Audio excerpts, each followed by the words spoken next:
All test types follow the same process for the IMT100 and CertSuiteAsset setup. To begin, enable Bluetooth in your IMT100X settings, then open CertSuiteAsset on your device and connect to the instrument.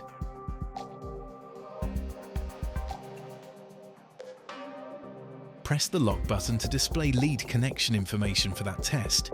Insert the test leads into the top of the IMT. Add the asset details to CertSuite. Start by giving the asset a unique asset ID. This is a compulsory field. The other fields are optional, but we advise that you fill in as many as possible. Now add a test by pressing the plus icon at the bottom of the screen. Then manually fill out the test fields. When all the necessary details have been entered, press Create to finish. CertSuite will now add the test details to the asset. You can either add all the tests required for the asset now, or one at a time as you carry out each test.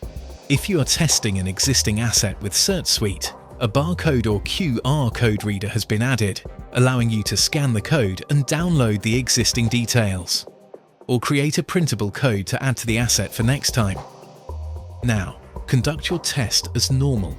With CertSuite, you can live stream and monitor results as data comes in by pressing the Save button for 3 seconds before you begin the test.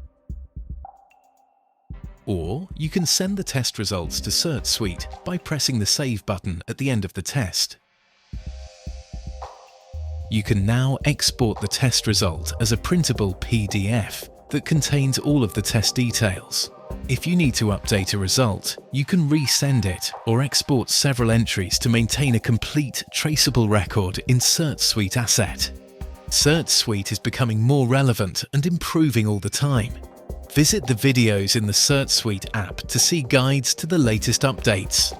For further details or application notes for any Megger product, visit Megger's website, www.megger.com.